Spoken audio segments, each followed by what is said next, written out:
Good afternoon, everyone. I don't know why our avatars are not showing here, but delighted to welcome you to our monthly Recruiter on Call with Jobs. Have a little technical issue, but at least you can hopefully hear us. And we are going to start with some introductions. My name is Lynne Williams. I'm based out of the Philadelphia area, and I run Recruiter on Call with Jobs every month and welcome a recruiter to answer a bunch of questions and also tell us about the jobs that they have available.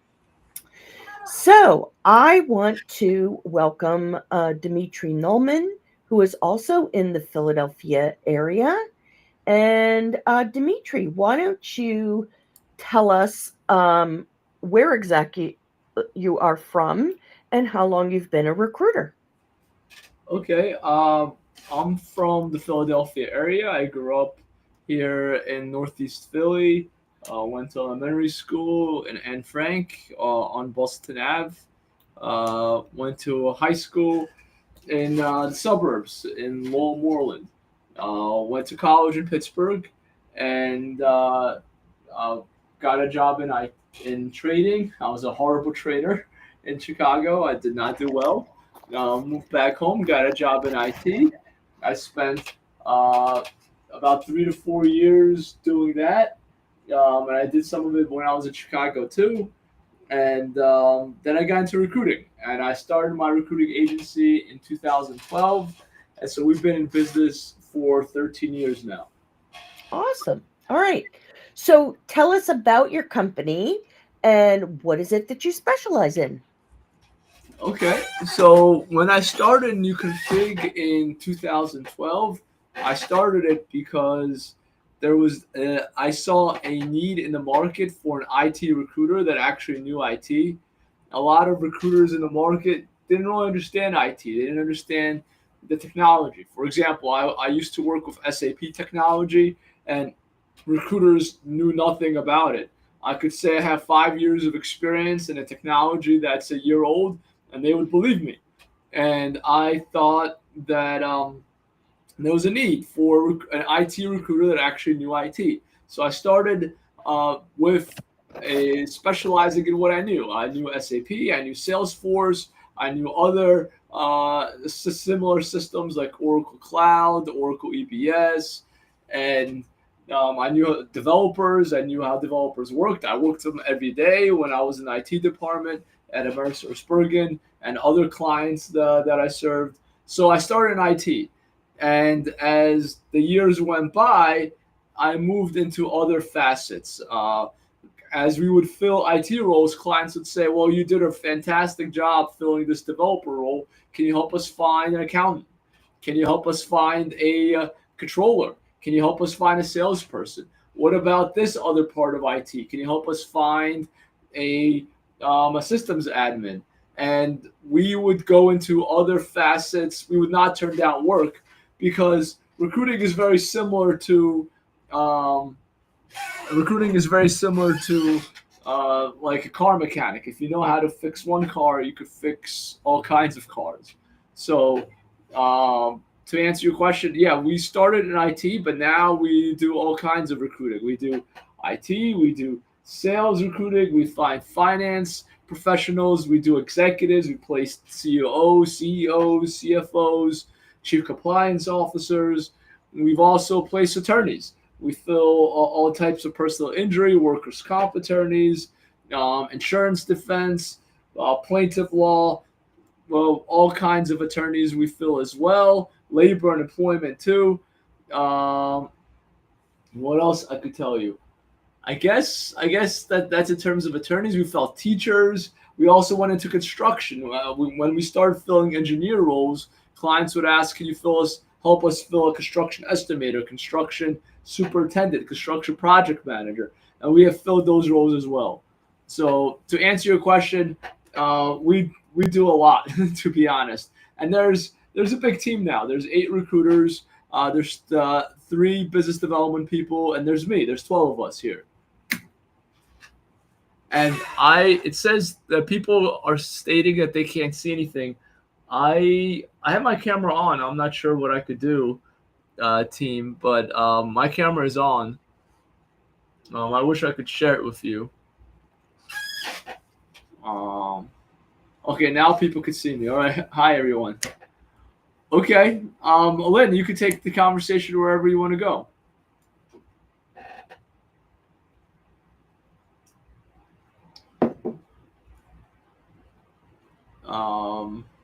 Lynn, are you there?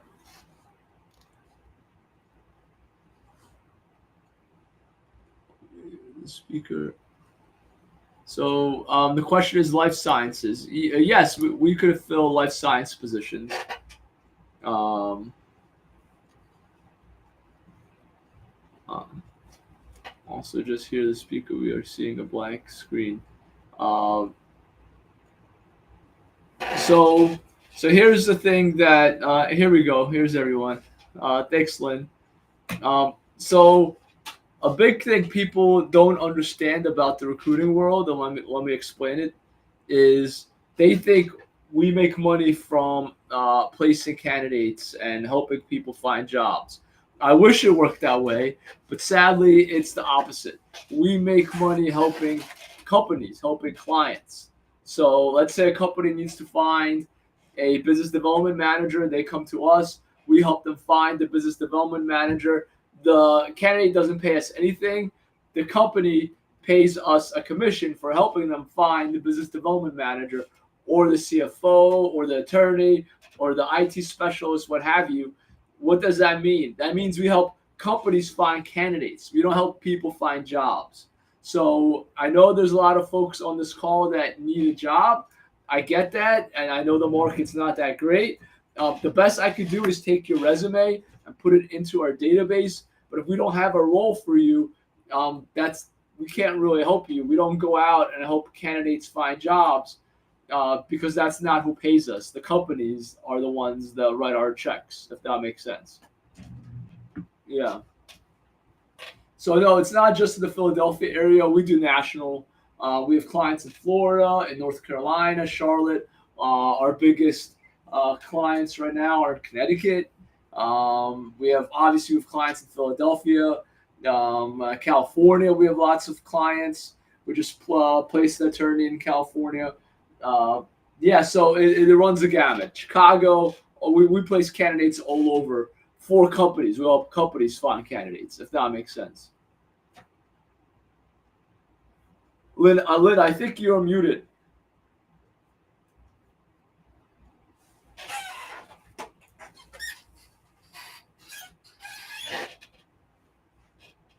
Still muted. I don't know why you're muted. I can't. Maybe it's me.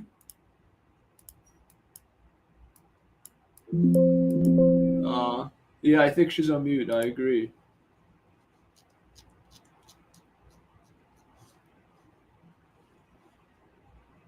Um, sorry team, we're having technical issues.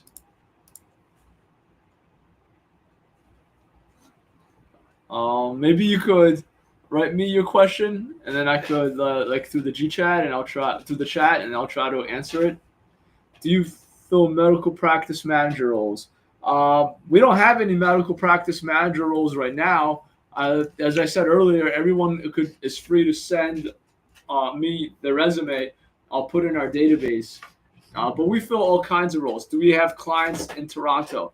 One of our biggest clients was in Toronto. It was a mining company. We don't have them anymore. We do fill roles in Toronto, but infrequently. I would say once every 2 years. So we do get clients in Canada, but not all the time. Figured out my sound thing. You can hear me now, right? We can hear you now. Yes. Okay. Awesome. Okay.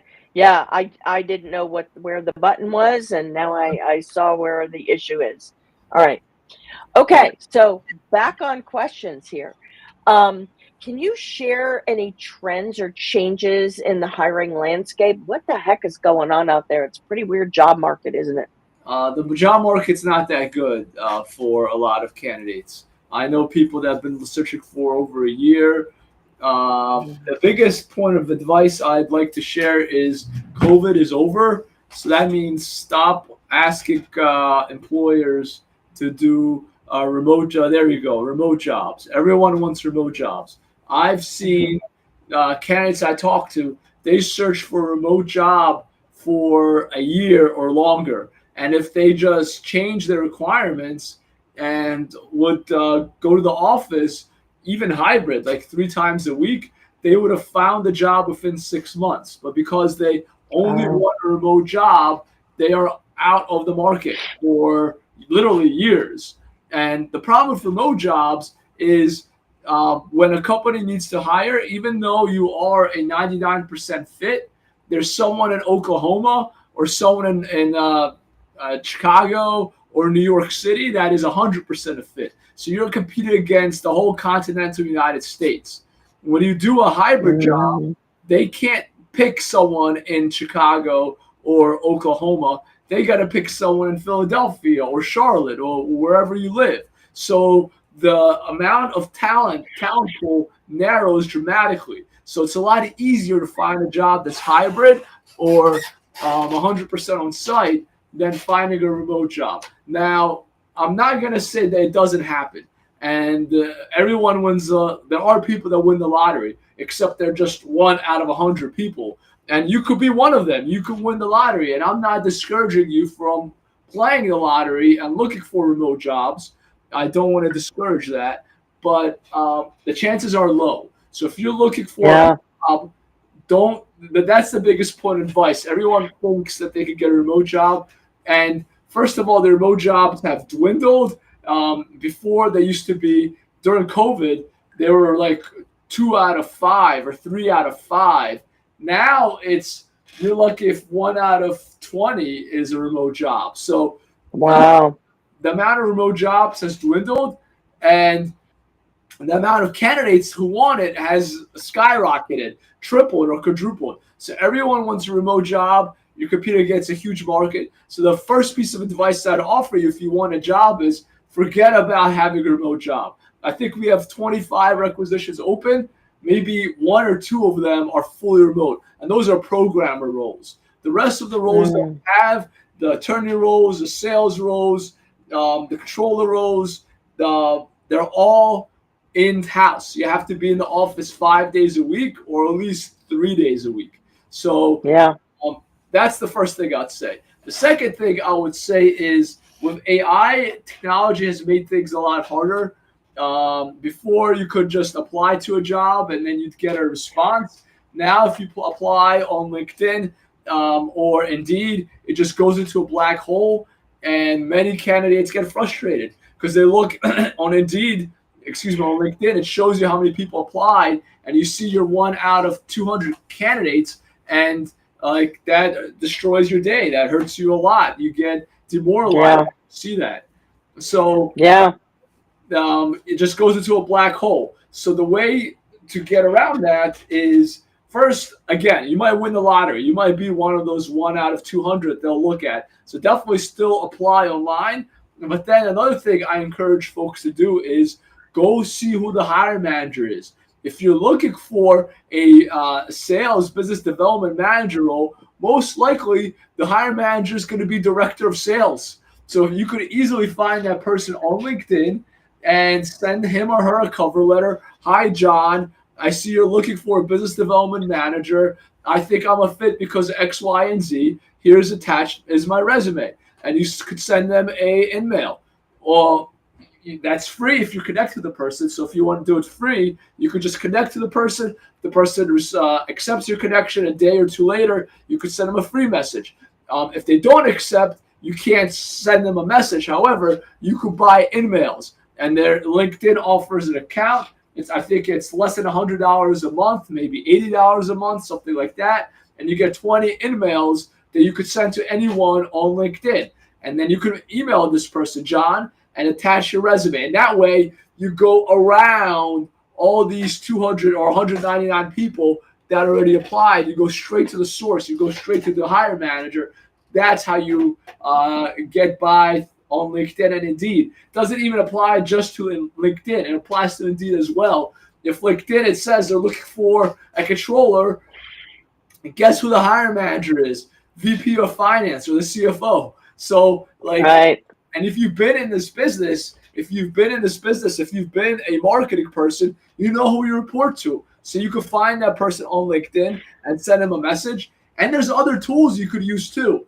They're a little bit more expensive. There's tools that are like $50 a month that could give you. It's an app that sits on top of LinkedIn. That's what my business development managers use. So it's an app on top of LinkedIn. It gives you their phone number. It gives you their email. So you could call people directly, email them directly, your resume, going around the whole system of a black hole when you submit your resume. So those are the two pieces of advice I'll give. Number one, Great. avoid remote jobs. Like apply, but don't think that it's going to work out. The chances are very low. And number two was apply, find the hiring manager, and contact them directly. All right, great tips. So let's talk about resumes. So what advice do you have for job seekers for crafting an effective resume that stands out?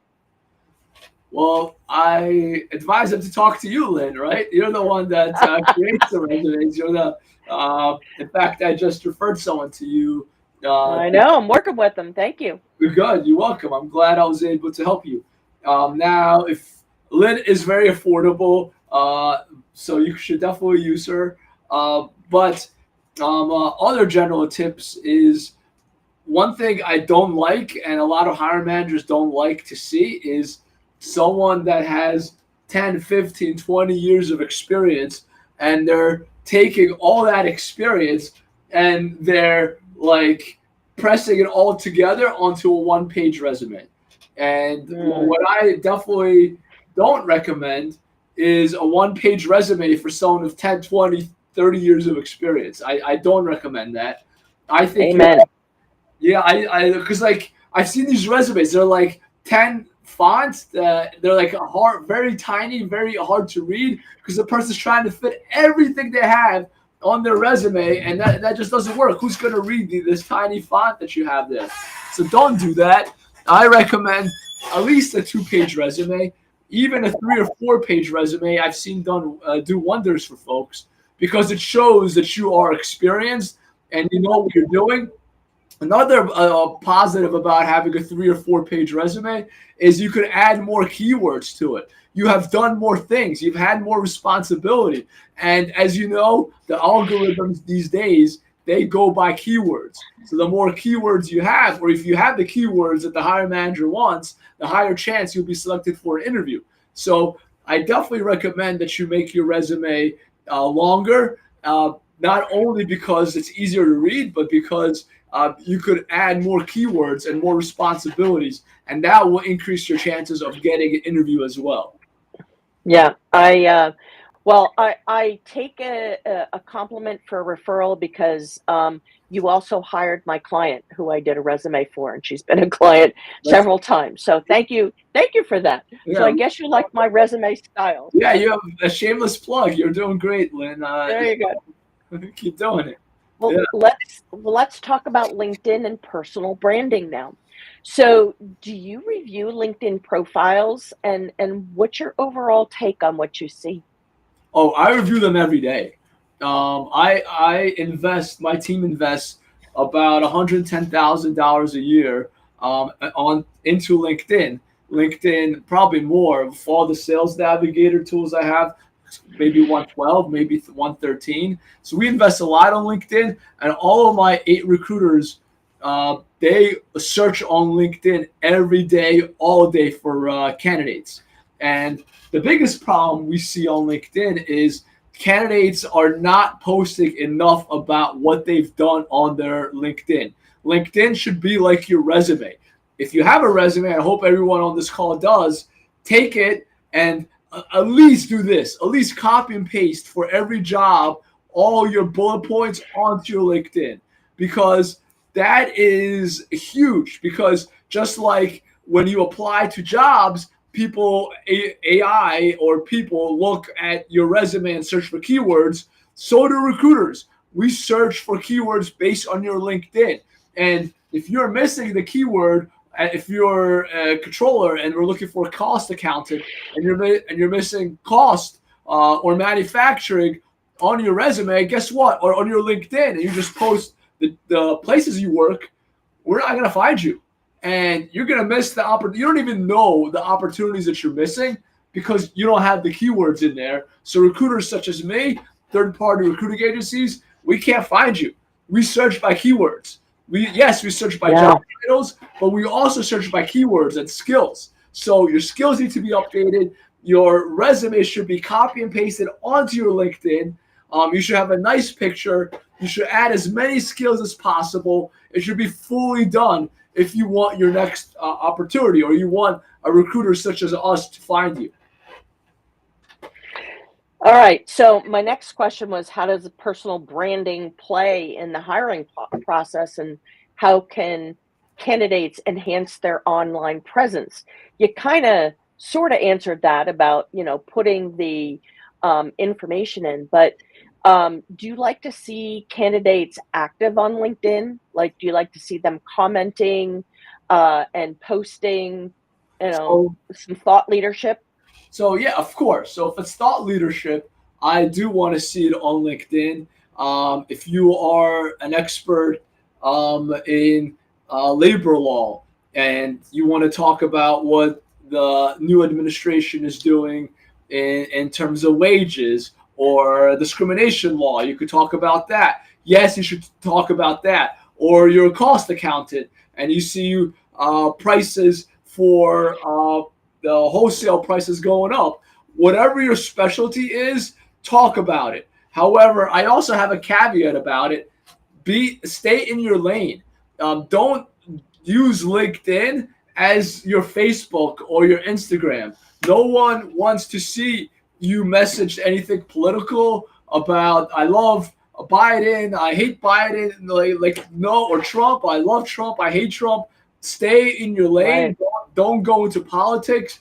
Don't go into religion. Just like everything you do in a networking event, you avoid politics, you avoid religion.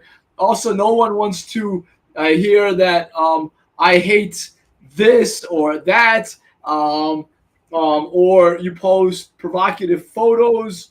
None of that is. It's a business platform. It's a business right? platform. Yes, you want to keep everything vanilla and be proud that your grandma, of what your grandma might see on there. That's my 2 cents worth. Well, I agree with you, and I've had clients that would reject candidates that, hey, we think this candidate is good, but I saw what they posted, and can you send us more resumes? So stay in your lane. Talk about what in your lane, whatever you specialize in. Stay away from. Now, if you want to post a picture of your family, that's kosher. That's fine. Or you at a golf outing with a client or with a friend, that's fine. But politics, religion, your opinion on something in the cultural sphere about Taylor Swift, no, that's not necessary. Yeah. All right, so let's talk a little bit about interview prep. How can job seekers best prepare for interviews as a candidate that you're going to submit? And do you assist with any interview preparation? Yes, we assist. Oh, I've seen everything. I've seen candidates do interviews in their car. I've seen candidates badmouth their current employers. I've seen candidates talk. So I have a huge list of what not to do. And I come from a school of hard knocks because experience is the mistakes. Mistakes make your experience. So all of my candidates have done this, and I learned not to tell other candidates to not do this. So I have a huge list. Let's start with coming on time. If you have an interview at 12 o'clock p.m., you should show, it's on site, you should show up at least a half hour early because the traffic on I-95 or wherever you live could delay you, and you don't want to miss an interview or be late. That is bad. That's a red flag to any employer that you come late. Now, if it's a Zoom interview or a video interview, you should still come early. You should come at least 3 to 5 minutes early to make sure technology works. Otherwise, people will think that you're late, and that's going to affect you in the process too. So that's the first thing. Obviously, dress for success. I had people get rejected because they came in a polo shirt.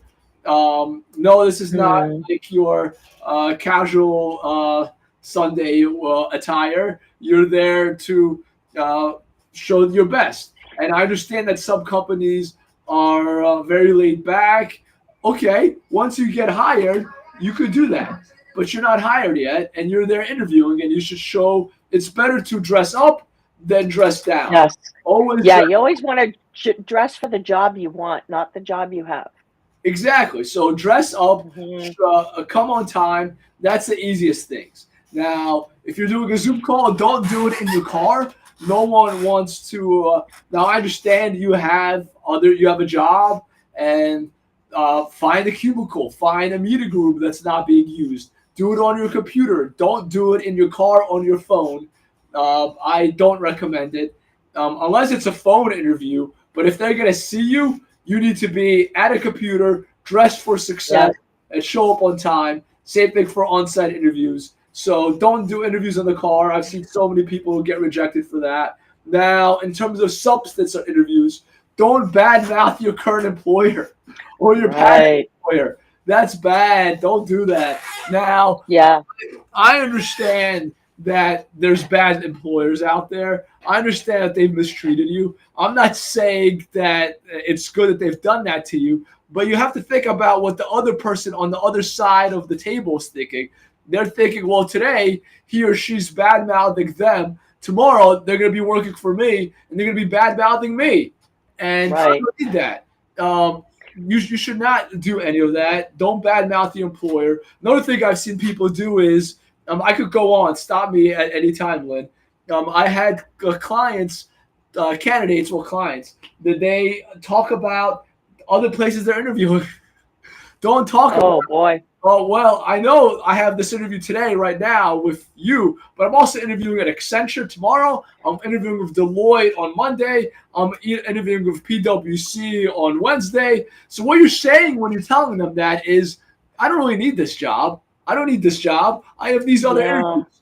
And what the other person on the back, on the other side of the desk is thinking, well, they don't really need this job. What are we doing here? Like, I don't go take that job Yeah. at PwC. I, I agree. You definitely don't want to burn bridges, and you definitely want to make that employer feel very special. Like you're so excited about applying to that job, and like you got to treat them like they're the one and only. So, what are some common interview questions that candidates should be ready to answer? Where do you see yourself in 5 years? Is a big one, and you should really think about that. If you don't, here's an easy answer. If you don't put the client that you're meeting with in those 5 years, you're gone. They're not going to choose you. So that's you. Whatever you say in those 5 years, you should have the person you're meeting with in that plan. Uh, Yeah, good point. you see, I've had so many candidates, people I've been helping, perfect on paper, a great interview, technically, functionally, great candidate. But when they said it, they see themselves, oh, I see myself retired, or I see myself moving to California, or I see myself going back to graduate school. Okay, but what about this company that you're interviewing now? What about them? So definitely don't do that. Um, so I guess so that's what I would say about that. All Yeah. right, let's talk about skills and qualifications. What do you think are the most sought after skills and qualifications in candidates right now? Well, it depends on which jobs. If we're looking for IT, it's usually going to be AI, and the type of AI that you work would be very interesting to people. If we're talking about um, attorneys, obviously you have to pass the bar wherever you're working, and lemon law attorneys are very hot. Personal injury attorneys are very hot. Uh, what else? If we're talking about corporate jobs are down. They're down a lot. Maybe Mm. AI, maybe because the economy is not doing well. I'm talking about associate level, solution manager, solution architect. I'm talking about business analyst jobs. They're just down a lot. It doesn't mean you can't find them. I think you'll find them if the time span is not a month but 6 months, but there's just a lot less of them. What is hot right now? I would say construction, law jobs are hot. So less white collar, more specialized roles. All right. Yeah, interesting about AI. I read recently because somebody asked me to provide a quote for an article they were writing. And so, of course, I had to do a little research on that. And on the World Economic Forum, they said 170 million jobs are going to be created over the next decade, and that AI is no longer a nice to have, but a must have, especially in tech. So, people that are in like a 30-week boot camp, for beginner AI stuff, usually even as a, entry level, um, these people are landing jobs. So I think, everybody's got to get on board with, on the AI bandwagon these days because there's more and more demand on that. Yeah, there's definitely Um, flowing into that. Yeah. So what about soft skills? What kind of soft skills are really important in the hiring process? Which ones are valued? Well, communication skills are very important. Obviously, the better a communicator you are, the easier it will be for you to land the job. If you're more friendly, if you smile, if you give people compliments, if you read thank you notes, if things like that, if you remember what they said, if you communicate, articulate your points well, those skills are very important no matter where you are in IT, attorney, construction, communicating, relating to people. Those skills are very important. Now, having said that, it's not something you could put on your resume because putting communication on your resume, everyone's going to put that. It's just something that you could work on and will help you after you get past the gatekeeper. So once you have all the keywords that you need to get yourself to the first round and you have an HR interview, that will most likely go well if you're a great speaker. Then the next interview will be with the hiring manager, and if you can relate to him or her, that's going to be really good for you. Whatever job you Yeah, do. the resume doesn't help you get the job. The resume helps you get the interview. The interview helps you get the job, Yeah, right? it gets you in the door. That's right, Lynn. It gets you in the door, but your communication skills is what's going to land you the job. Yeah, yeah. So, I'm gonna before we continue with a couple more questions, I want to do a pause for a quick commercial break, and I want to tell you who this event is being sponsored by each month. So, first of all, greatcareers.org. It is the 501c3 nonprofit that I'm associated with and have been for many years. We have a meetup group of over 8,000 some odd people, but all of our registrations go to greatcareers.org to our website because that's where we want to drive the traffic, right, to our website. So we run about 18 to 25 events a month. Some are like this on Restream, some are on Zoom. We might do a clubhouse, something like that. But we have great speakers that actually come from around the world, and lots of career topics. Many are free, but some do require a whopping $5 a month membership. So best cup of coffee that you will have all month is paying the membership fee instead of going to Starbucks or Dunkin' Donuts or whatever, or Tim Hortons if you're in Canada.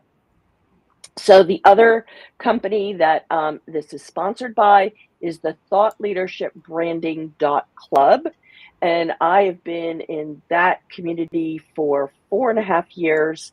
There are lots of great career coaches and other people that are running events. So if you check the events page on thoughtleadershipbranding.club and also follow, our company pages on LinkedIn, then you will get lots of value with all the career topics going on.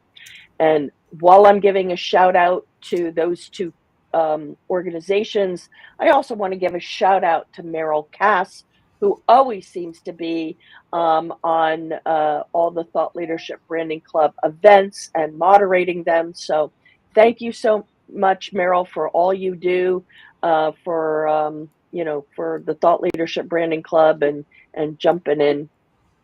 All right, so we're going to go back to some questions here, and also, follow new fig or no new config, newconfig.com. You can fig, yeah. All right.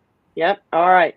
So that's where Dimitri has, his information about his company. So, so right now, what kind of roles are you trying to fill? Where are they located? And you said you only have a couple remote jobs. I know remote jobs are down big time everywhere. Like employers are paying all this office space, right? And they want seats, butts in the seats right now. Yeah. Okay, so I'll tell you, we have a mechanical estimator role in Charlotte. We have an SAP business analyst role in Easton, PA. They need to have SAP finance and controlling experience, configuration experience. We have an SAP .NET developer, 100% remote in Harrisburg. We have another programmer role, 100% remote, full stack developer in Florida, 100% remote. We have a director of IT hybrid role in, I guess, King of Prussia area. We also have Oracle Cloud, techno-functional, I guess, developers in Dallas and LA. What else do we have? We also have attorneys, the foreclosure attorneys. that shows you what's going on in the economy. Oh, wow. Foreclosure attorneys in Georgia and Pennsylvania. We have that role. We have a special education teacher in Philadelphia. We have a technology teacher in Philadelphia. We have insurance defense role in California, insurance defense role in Connecticut. Here in Philadelphia, and we have a nonprofit assistant role in Southampton, PA, for $50,000 base salary, and we have a paralegal in Baltimore. Wow. For $80,000. So those are just I don't know, 10, 15 roles I just listed. Wow. So, I think I have a candidate for your IT director role in King of Prussia. He's in Delaware County. I will send that to you later. Sure. So some caveats I do want to tell you. The roles are open, but we do have some folks that are in final rounds for some of them. Oh, okay. Like the one you just mentioned. So you could send it to me, but if the client is already in final, if it doesn't work out with that person, then I'll be happy to look at their resume, Lynn. So that's what I should recommend you say to your friend. Another thing I want to say is I see folks booking meetings with me online because I have a go-to meeting or I have a meeting Calendly link on my LinkedIn. One thing I do want to say is I can't take meetings with candidates unless I have a client for you. I had that before. My days just plastered with candidate meetings, people begging me for jobs. But if I don't have a job for you, it's just to be a waste of my time and a waste of your time. So I cancel those meetings. Unless you could send me your resume, I'll put it in our database. But unless I have a role for you, I don't want to take your time. I just want you guys to know that, to be transparent. All right. Okay, so somebody's saying check my speaker settings. I could hear you well. Is that Is Yeah. that's okay? All Yeah. right, I just turned the volume down a little bit. Okay.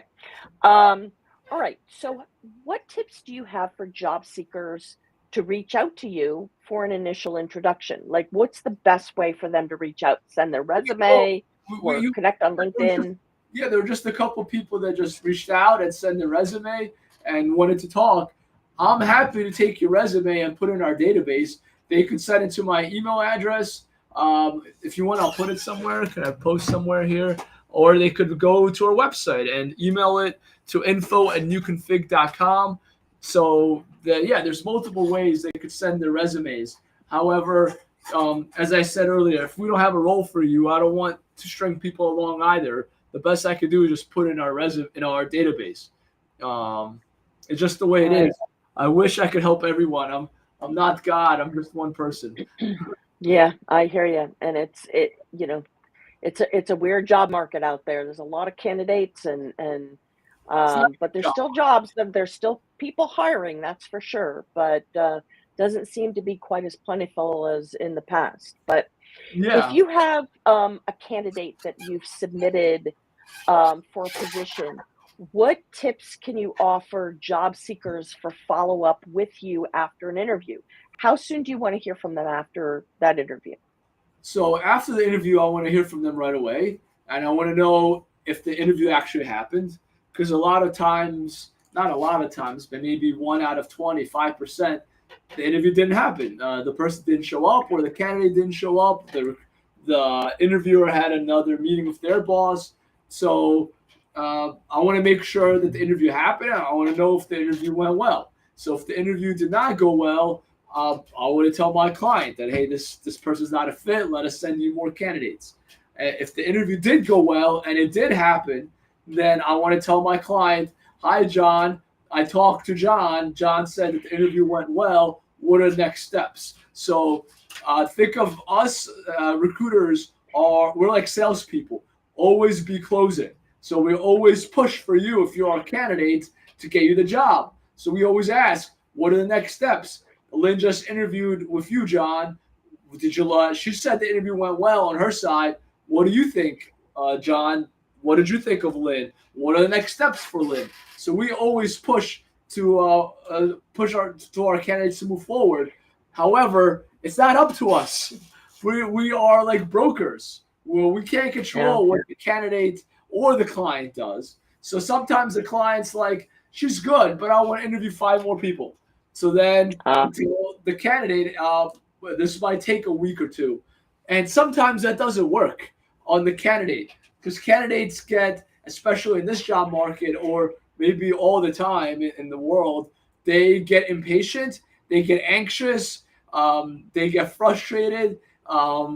They want a job, that they're desperate out there in this market, and they reach out to the client directly. Hi, John, I interviewed with you 3 days ago. What are the next steps? No, don't do that. Don't do that. That doesn't help you get the job. They obviously know who you are. They talk to you for a half hour to an hour. They don't need you to ping them that you want the job. They know you want the job. In fact, it hurts you. If you look more desperate and you're like, hey, what are the next steps? They're going to offer you less money because they know you're desperate, because they know you want the job, like now, because you've been pinging them all the time. So don't do that. They obviously interviewed with you. We'll get back to you. Trust us. We want you to get the job. In fact, us third-party agencies, we don't get a commission unless you get the job. It's like a real estate agent. If we don't sell the house, we don't get the commission. So we obviously want you to get the job. So we obviously pushing our clients to give you feedback. But if they want to interview 5 more people, or if they're on vacation, as it is right now in August, half of the country's on vacation, I can't help you that people are on vacation. They're not going to give you feedback. You just have to wait. People have to have patience. But yeah, I want to talk to yeah. them right away. If you were my candidate, I'd call you and I would say, hi, Lynne. How did the interview go? Well, great. Okay, that's fantastic. Give me a week for feedback. Let me see what they think. And if they think the interview went well, then obviously I'm going to push for the next round. If they want to interview, or if they already have 5 other interviews scheduled, I'll say, Lynne, they have other interviews scheduled. Please give me a week. In fact, please give me 2 weeks because it's the end of August. People are taking vacation. So as soon as I hear from them, I will let you know. There's no need to follow up with them. If you want to send a thank you note, send it to me and I'll forward it to them. But my advice for candidates is leave the clients alone. We're supposed to be the gatekeepers. It doesn't help you to reach out to them and bug them like, do you have a job for me now? Do you have a job for me now? How about now? How about now? Give me money. That's what you're saying. Give me money. Give me money now. I'm desperate. I'm homeless. Why do you want to show yourself that way? I see no point in that. Just give it a week or two. Let us handle it if you're doing it for a recruiter. Not all recruiters are good, by the way. Like we talk to our candidates. Recruiters are just like people. They're just like you and me. There's good recruiters and there's bad recruiters. Now, if you had an interview, haven't heard back from the recruiter, he didn't call you or she didn't call you like I do, reach out to them and they'll tell you what's going on. But there's no need to push the client unless it's been like 3-4 weeks and you haven't heard anything. By the way, that's already a red flag. If you haven't heard anything in 3-4 weeks, most likely they chose another company. So a big thing I do want to tell you about recruiting is a game of numbers for clients and for candidates. You need to be applying. It's a full-time job. You have to be applying to 20 to 30 roles a week. You need to be prepared for interviews. You have to interview, send thank you notes, and repeat and recycle. You need to be in second-round interviews at least 5 to 6 times before you get to a final round. And then people start crying. Why didn't they choose me? Oh, I don't know what happened. They all smiled at me. I thought they liked me. Don't overthink it. It's a game of numbers. Maybe they didn't like your tie. Maybe they didn't like the way you looked. Who knows? You have no idea. Like second guessing what happened is not going to help you. The way you win in recruiting, the way you win on getting a job is playing the game of numbers. So if you have 3 or 4 or 5 second rounds, most likely you're going to get 2 or 3 final rounds and get 1 or 2 offers. Then you are in the driver's seat and you decide on what to do. Well, Lynn gave me an offer for $120,000. If you give me $125,000, I will take your job. So then you're in the driver's seat. But if you have 1 or 2 interviews and then you're second guessing why they didn't choose you, you didn't get a job not because of them, but because of you. You don't have enough interviews happening. Are you applying? Are you interviewing? Are you networking? Don't blame the client. They're just doing what's in their best interest. Yeah. Okay. So we've got about 10 minutes left, but I can stay on a little bit longer. I don't know if you can. Are you able to stay on a little longer? I could stay an extra 5 minutes, sure. Okay. So, Meryl, I don't know if you'd like to put the link in the chat. We can invite people to come up to the stage now. And in the meantime, there's a question that I know a lot of job seekers are dying to have answered. And then there's a whole bunch of questions in the chat. I'm not sure if we can get to them all, but there's so many people that are being scammed by recruiters. They're fake recruiters. And, is there a solution to this at all? If you can just give a short and sweet answer. It works both ways. There's so many fake candidates out there. They take a 3-month class. Yeah, they take a 3-month class in India, and they claim 5 years of IT experience. And then there's also or another country, who knows? Or there's people, the North Koreans. It was in the Wall Street Journal that they I saw that. They try to get a programming job, and they have someone in America that VPN them that show that they are in America, but they're actually in North Korea. And people hire them, and then they have a North Korean working because North Korea needs currency. So it works both ways. AI has made things very complicated, and there's bad people all over. As I said, there's bad recruiters. That's why we're in business. There's bad recruiters. They come to us. Companies come to us. So big thing that you don't do with anyone, not just recruiters, is you don't give out your social security number. You don't give out your credit card. You don't give out any personal information about you. Don't do that. It doesn't have to do with recruiting. I've talked, I had horror stories of people that they think they got a job, but then the person asks them, "Oh, I need your credit card number so I could buy you a laptop," and they're they're scammed. They believe it, and they give their credit card number. The job never materializes, but 3,000 or 4,000 have been charged on their credit card. So don't do that. Do your due diligence when it comes to scams. Scamming is a huge part of this world, the reality these days. So you just have to be smarter and tell that they're scamming you. If they're asking you for your personal information, it's not a real job, and they're taking advantage of you being desperate and needing a job. So move on. There's a lot of ways people scam you, and there's a lot of desperate people out there looking for a job. So they make easy targets for scam artists because they're desperate. So, but there's not much I could do about that.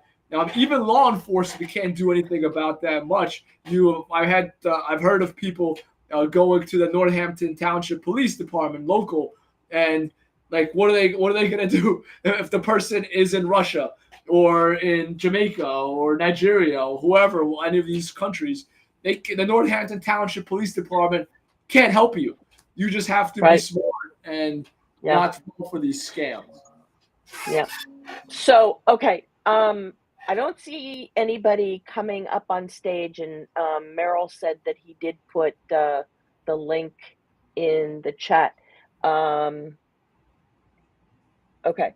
So I'm not sure if you put it in the private recruiter on call with jobs chat or in the chat, the general chat of what's going up here on the screen that everybody can see. So I'm going to go to people's questions that are in the chat. And if you could just give really quick answers, because we don't have a lot of time left. So how many candidates do you send for one job? i.e. .NET developer, how many candidates? It depends on the client. Clients don't want to see a lot of candidates because they have to review them all. But at least 10 to 12, sometimes 15. Wow. All right. Gregory, I see you're up on stage. Let me get to a couple more questions and then I'll pull you up. Okay, let's see. Looking for more questions. Do you fill medical practice manager administration roles? Right now, we are looking for RNs and LPNs. We can fill those roles, but our clients don't need our help for those. You're welcome, as I said, to send us your resume to info@newconfig.com. If we have those roles, you'll be in our database. We could contact you. But to answer your question, no, we don't have those roles open right now. Okay, so, people are saying, is this just in Philadelphia? Do you fill roles in Maryland? I mean, you rattled off a whole bunch of cities and states. Yeah. All right. Let's see. I'm scrolling in this chat here.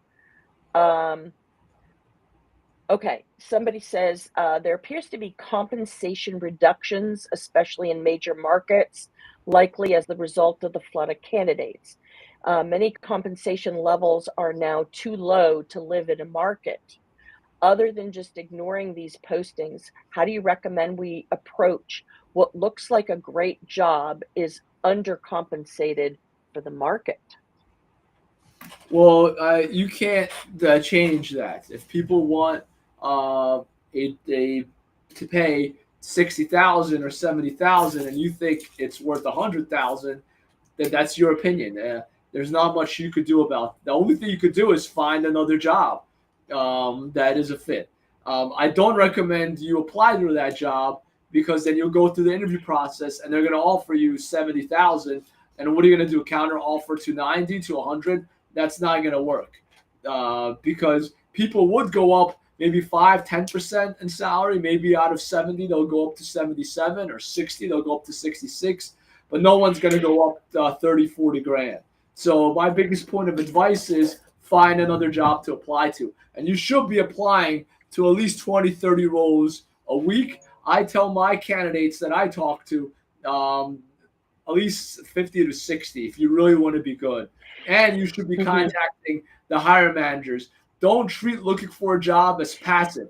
You're not going to find one. If you're looking for a job actively, this should be your job. Looking for a job should be your full-time job.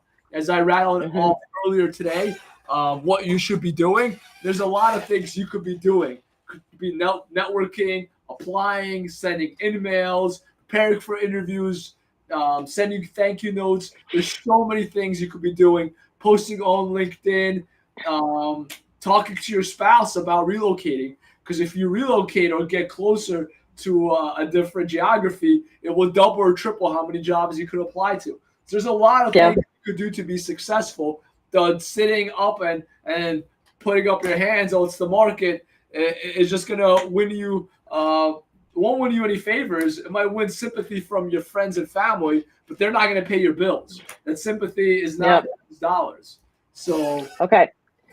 So while I pull Gregory up here, Emma has a question. Do you recommend a particular resume format? Just to recap what Dimitri said before, no one-pagers. I absolutely positively agree with that, unless you're maybe 14 years old and don't have any experience, then that works. My favorite is a 2-pager. Dimitri said that, but I will go with 3-pager. He also mentioned a 4. I will never go past a 3-pager. Sorry, I just, that's it. That's my cutoff, even for, C-suite individuals. So, and Emma, you are a member of the Great Careers Group or network, so you can come to some of our workshops, that where we talk about resumes and learn a little bit more. So, Gregory, what's your question? Hi, just want to make sure I'm not echoing right now, so bear with me. No, you're good. Just bear with me. I was on the tablet and stuff, so make sure that I basically take that to full mute and stuff. So my question is to Dimitri, and I know, and Lynn knows where I'm going to go at this. What is your best advice for people who are neurodiverse candidates in the job market per se? If you know what neurodiverse is, I'm hoping so and stuff. So so the market is very agnostic to it, to be honest. If you have the skills, you should be applying to the roles, and that should get you past the gatekeeper. Now, when you get to the hiring manager, then you could explain what you need to be successful in their firm, but it should not affect you getting at least a first round interview. I've talked to people like that, and they've gone first round interviews, second round interviews, but it depends on the person. Obviously, it depends on what is happening with that person. But my advice is don't change your process. Everything that I stated earlier is the best practice and should work for you if you're neurodiverse as well. Apply to 30 to 50 jobs a week. Reach out to the hiring manager. Send thank you notes. Do your show up early during the interview. Don't speak bad about your past employers. All of these things that I mentioned earlier still apply. Okay. All right. Okay. All right. You're Any more questions, Greg? I will say. All right. I'm going to take you off camera. I'm going to keep asking Dimitri a couple more questions here. So we have from Tanya, what's the best way to get experience in platforms like Salesforce and SAP for IT roles that are looking for experience on those platforms? If you haven't worked with those platforms before, are there free or low-cost training platforms that you could learn basics for both? I'm going to chime in with my 2 cents worth. So go to greatcareers.org, and in the top right, there's a search bar, and you type the word upskill, and you will see an article that I wrote that has over 100 platforms for online learning. Some are free, some of them are not free, but that is one place to source, a lot of upskilling, reskilling, and also We did have Salesforce as a 501c3 nonprofit at one point in time. One of our volunteers got involved in actually playing with it. She has now got so many certifications in Salesforce right now. Like I don't even know how many. Like she's just and she got a job. She left us after getting the experience, and the training grounds of the nonprofit, and then she actually has had a couple jobs since then.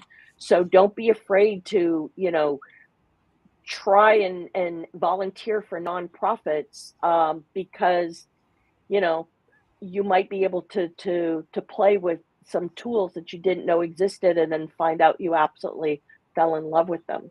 And by the way, we're entertaining new board of directors candidates, so we need a chairman, we need HR, we need a variety of positions filled, but we also have some task work, volunteer work too. Dimitri, what have you got on the I think your answer upskilling? hit the nail on the head. So Salesforce is different than SAP. SAP is usually run by Fortune 500 or Fortune 1000 companies, while Salesforce is run by small businesses, not only Fortune 1000 companies. So you have a much better chance of getting Salesforce certified and having Salesforce experience than SAP. So for Salesforce, what Lynn said is perfect. You could get online certifications for Salesforce very easily online. I think it's $200, $300 to get certified as an administrator. And then you pick up jobs on Upwork or nonprofit jobs to do Salesforce configuration. And you gain real hands-on experience. And then you could put that on your resume. And then you actually have the experience to get the job. Now, Oracle Cloud and SAP are different because they're run by Fortune 1000 companies. To do that, you won't be really able to get those jobs and do configuration. The best way to get those jobs is to get a job as a business analyst or a systems analyst and have some experience in IT. And then once you have a position as a systems analyst or a business analyst, then you could ask for more responsibility to work with the IT system integrator and do configuration. But most of those folks that have that experience, they either were hired straight out of college into a consulting company like Accenture or Deloitte, or they worked at a Fortune 1000 company as a systems analyst or a functional analyst, and they, through osmosis and through asking for more responsibility, they gained that responsibility for SAP and Oracle Cloud. But your easiest bet is Salesforce, and Salesforce pays a lot of money too. And actually, if you have the Salesforce experience, that qualifies you to get a systems analyst or a business analyst job at a company here stateside, anywhere in America. And then you could get into SAP. So it's a lot easier to get into to get into SAP and Oracle Cloud once you have the Salesforce experience. So Lynn is right. Get your certification in Salesforce. Start bidding for those projects on Upwork or nonprofits. Do the work for free that you can put it on your resume. And then there'll be people that can train you. So Yeah. yeah. So, okay. So Jay made a comment saying, I have to push back on this. Many candidates with disabilities don't have accessibility to work in person, unfortunately. That's very true. So, Jay, I am a former K-12 teacher. I have 9 Pennsylvania Department of Education certifications. So one of them is including special education, and the other one is on the other side of the bell curve of gifted and talented, and then I've had everything in between. So I'm going to put a reply to your comment. I just put it in the chat. I wrote a whole bunch of articles on ADHD, autism, and neurodiversity because I am the mother of an AUDHD adult child. And there's a variety of articles in there. And I know people that have disabilities, there are certain companies that do look to hire people with disabilities and they get a tax cut. There's an IRS form in one of my articles, there if you want to go and read all the articles. And I think the employer gets, I don't know, $15,000 tax cut or something like that. So it's to their advantage to hire people that have disabilities. And there are certain companies, I do have some companies listed in some of my articles that companies that do absolutely hire people with disabilities. But if you go to askjan.org, that is a great website to learn about what accommodations that you could ask for in a job. So let's see, running through these questions, is there a best way to pick up short-term contracts? So short-term contract, we fill mostly 95% full-time positions because we get paid usually between 20 and 25% of the base salary. Contract roles are less profitable for us unless it's a long-term contract. So we don't really do short-term contracts. If you want short-term contract, a great website is dice.com. It has a lot of IT short-term contracts. Obviously, Upwork has a lot of short-term work. Depending on your skill set in marketing or IT or editing. You could also do Fiverr for short-term work. But what we specialize in is usually full-time placement on direct placement work. All right. So is there something that I have not asked you, Dimitri, that you would like to share? I think we went over everything about the job market. I know there's a lot of desperate people out there that really want a job and the market's not that great. My advice to them is don't let others see that you're desperate because that's going to affect how they treat you.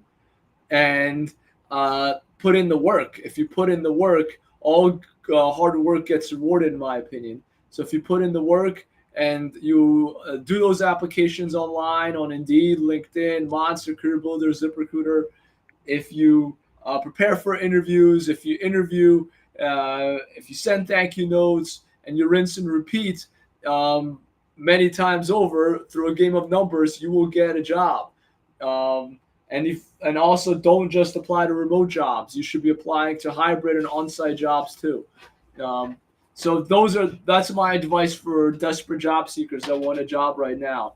For passive job seekers that are happy where they're at, but they're looking for maybe a little bit more money or a little bit more remote, I would give similar advice. Just don't apply to as many jobs. But if you're going to wait for people to come to you, many times they won't come to you. You have to create what you want in the world yourself. So at least update your LinkedIn profile with all of your resume so more people find you. That's the least you could do.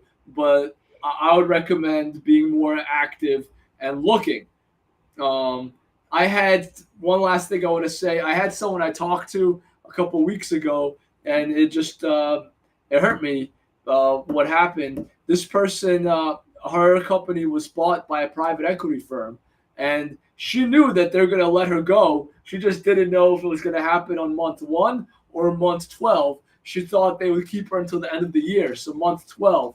Well, month 6 goes by, and they let her go on month 6 with no severance. Just let her go. And I'm just thinking, like, you could have been a passive job seeker. You saw the writing on the wall, like, 3 or 4 months before even the acquisition happened. So you could have, before June, you should have started looking for a job in October. You saw that they were buying the company. So then by June, you would have had a different job. But people get complacent. They're just happy where they are. They get scared. They get frightened. And they just, like rabbits, they just stand there in shock. Or they're just lazy. I don't know how else. They just don't want to do the work. And then they're out of a job. And they're like, what do I do now, Dimitri? Well, what you should have done is in October. But like there's a great Chinese proverb that goes, what's the best time to plant a tree? 20 years ago. What's the second best time to plant a tree? Today. So, okay, so you messed up. I hope that's a lesson to you to keep your eyes wide open for the future. but now get a move on, do what I tell you to do, and you should have a job within 3 to 6 months. All right. So just to wrap up, because we're, a little over time already, do you want people reaching out to connect with you on LinkedIn? And why Yes, don't you recap your contact information and your website information as to where they can see the jobs that you have open? absolutely. They could. So the jobs we have open, a lot of them are confidential. We don't post. We reach out to you if you're a fit. But they certainly could send me their resume and I'll put it in our database. But if they want to have a short call with me on weekends, maybe I could make a half-hour time to talk to them. But besides that, that's the best I could do. I hope that works, Lynn. All right. All right. So it's newconfig.com is Dimitri's website. And again, please explore thoughtleadershipbranding.club and the events page to see all the events that group is involved in. Again, I've been involved in that group as an entrepreneur for the past 4.5 years, and I get so much value and so many amazing people in that group. But there's also fellow career coaches and whatnot that do really great jobs in creating events that would definitely appeal to job seekers. And also, I am the executive director of a 501c3 nonprofit, which is greatcareers.org. We run 18 to 25 events a month. And in about 15 minutes from now, I will be running Harnessing AI for Smarter Job Searches. You must be a paid member. You must have paid your $5 a month, aka $60 a year. And tomorrow I'm doing LinkedIn profile reviews. I've got a resume workshop coming up, beating the applicant tracking system. So, as a nonprofit, we have to have income in some way. And we definitely understand the plight of job seekers not having any income. But instead of buying that Starbucks or that Dunkin' Donuts, spend the money to invest in yourself. What it comes out to be is like 20 to 25 cents an event, if you really want to think about it, just so we can keep going and keep doing what we do. We've had over 6,300 events we've run, and we've had over 47,000 RSVPs since the beginning of time. So I think we've made pretty good impact. So thank you so much, Dimitri, for coming and joining me today. I really appreciate that. And I gotta get ready for my next event.